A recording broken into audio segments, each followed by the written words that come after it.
Terima kasih pemirsa, Anda masih bersama kami di Halo Indonesia. Mengangkat tema cinta kasih menjaga kebinekaan, membangun keluhuran bangsa. Memperingati Waisak di tengah pandemi menjadi momentum untuk kita bersama-sama membangun kembali nilai luhur bangsa yang moderat, toleran, dan menghormati kemajemukan.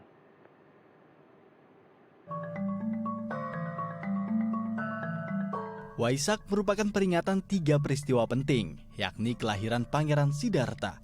Pangeran Siddhartha mencapai penerangan sempurna dan Buddha parinibbana. Memaknai Waisak dapat dilakukan melalui banyak hal, salah satunya dengan menjaga toleransi di tengah kebinekaan. Seperti pada tema besar yang diangkat tahun ini, yakni cinta kasih menjaga kebinekaan, membangun keluhuran bangsa. Namun sejak tahun lalu, umat Buddha tidak dapat melakukan perayaan bersama di Borobudur maupun di wihara masing-masing. Akan tetapi, hal ini tidak menghentikan umat Buddha untuk berhenti memaknai arti Waisak itu sendiri dan kembali belajar bermawas diri, meniru sifat-sifat luhur bodhisatwa, menyebarkan cinta kasih secara universal, dan berbuat bajik bagi semua makhluk dapat dimulai dari diri sendiri. Ya, dan untuk membahas lebih lanjut bagaimana umat Buddha memaknai peringatan Hari Waisak kedua di tengah pandemi, kita akan berbincang langsung bersama Bante Subapanyo Mahatera selaku Ketua Umum Sangha Theravada Indonesia. Selamat sore Bante, apa kabar? Baik, selamat sore. Terima kasih.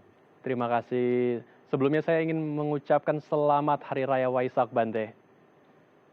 Ya, selamat Hari Trisuci Waisak juga ya, sama-sama. Semoga kita sejahtera, bahagia, dan penuh berkah. Baik. Bante, ini kali kedua seluruh umat Buddha memperingati Waisak di tengah pandemi. Kalau kita lihat dari tahun lalu itu pemerintah mengimbau agar masyarakat merayakan Hari Trisuci Waisak dari rumah. Tidak ada perayaan di Candi Mendut dan tidak ada juga perayaan di Candi Borobudur ataupun di tempat-tempat yang memancing komunal umat Buddha di dalam satu titik. Lalu bagaimana dengan perayaan Waisak kali ini, tahun ini, Bante? Ya, benar sekali bahwa di tahun ini kita merayakan Hari Trisuci Waisak tidak beda ya dengan tahun yang lalu, karena memang kan dari tahun lalu sampai sekarang kita bisa melihat sendiri bahwa belum selesainya pandemi COVID ini, sehingga tentu saja ya himbauan yang telah dilakukan oleh pemerintah pusat dan daerah, terutama sekali bagi umat Buddha dalam rangka memperingati atau merayakan Hari Trisuci Waisak, memang ya kita menyelenggarakan dengan suasana penuh kesederhanaan. Mereka yang di rumah ya di rumah, mereka yang ada di wihara juga hanya secukupnya saja, dan itu masih harus tetap disiplin mematuhi protokoler kesehatan. Ya tidak masalah, karena sesungguhnya peringatan ataupun dalam merayakan kan yang penting kita harus memaknai Trisuci Waisak yang kita dalami ke dalam batin, ya kita dalami ke dalam batin sendiri, ya. Suasana di luar barangkali memang kita butuh kemeriahan. Ya, kalau masa normal tidak masalah, tapi kalau masa sekarang suasana masih belum ya sesuai, kita memang harus bisa mengendalikan diri, dan kita yang terpenting merayakan dengan penuh khidmat dan memaknai Trisuci Waisak itu. Baik, itu dia ya. Kita harus bisa memaknai Hari Trisuci Waisak maksud saya. Bagaimanapun kondisinya, meskipun di tengah pandemi, meskipun di tengah rumah kita masing-masing pun, asal kita tetap bisa mengambil hikmat, terus juga bisa merayakannya dengan penuh hyusuk, kita juga tidak kehilangan akan esensi dan makna dari perayaan Waisak itu sendiri ya, Bante. Ya tentu, karena bagaimana kita ya bisa menggunakan momentum ya Hari Trisuci Waisak sebagai satu saat yang penting bagi kita untuk melihat ke dalam diri. Bagaimana kita melihat ke dalam diri kan tidak harus selalu dalam suasana keramaian, tapi suasana yang kurang ramai atau suasana bahkan di rumah, itu kita bisa ya melihat ke dalam diri. Bahkan ya para biku kalau ingin melihat ke dalam diri lebih dalam, itu malah berada di tempat yang sepi, di hutan-hutan, ya, karena memang melihat ke dalam itu tidak selalu ya berada di tempat tertentu, ya. Dalam hal ini perayaan atau peringatan Hari Trisuci Waisak apa ya harus rame-rame? Tidak juga. Jadi saya kira kita harus siap dengan perubahan, siap melihat perubahan. Maksud saya siap melihat perubahan dan menerima perubahan kondisi seperti sekarang ini. Baik, itu dia ya, harus bisa fleksibel. Dan dengan prosesi yang dilakukan secara virtual, Bante, ini apakah akan mengurangi kehikmatan atau kesakralan sendiri dari perayaan Hari Trisuci Waisak? Ya, kalau prosesi secara ritual Buddhis, ya, itu prosesi ya sebenarnya tidak bisa secara virtual.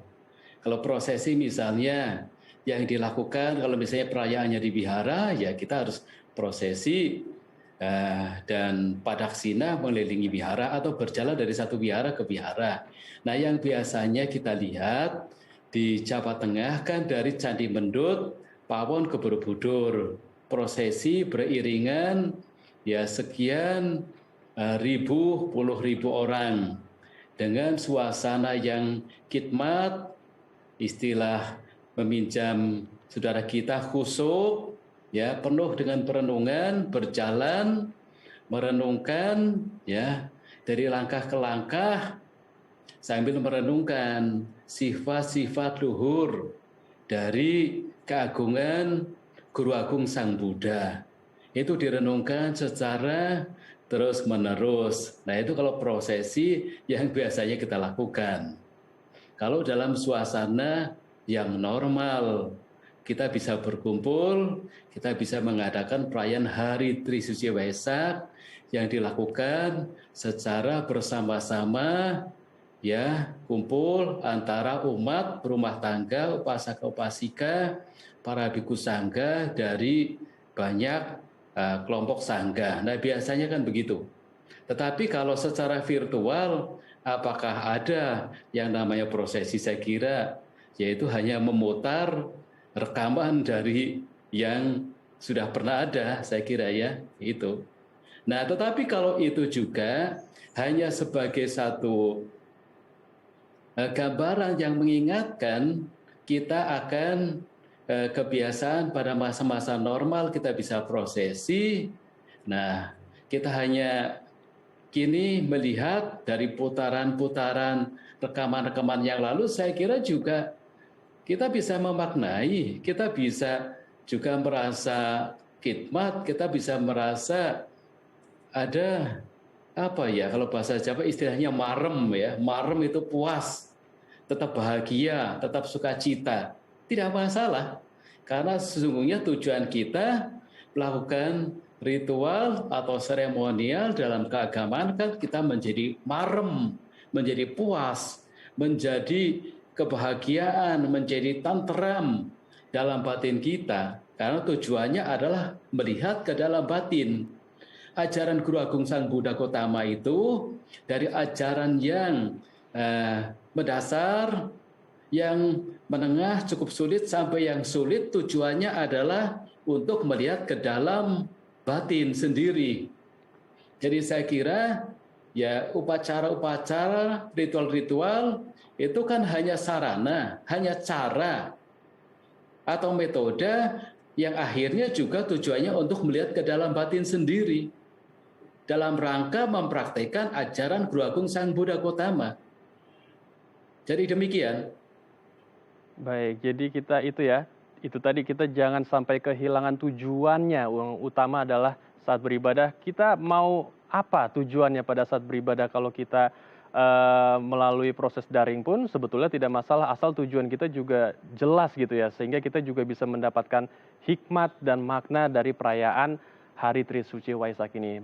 Baik Bante, usai jeda saya masih ingin bertanya mengenai tema perayaan Trisuci Waisak tahun ini, yaitu tentang membangun semangat persatuan, menjaga kebinekaan. Kenapa tema-tema itu yang dipilih dalam perayaan Waisak tahun ini? Namun jangan dijawab dulu Bante, kita akan bahas itu usai jeda.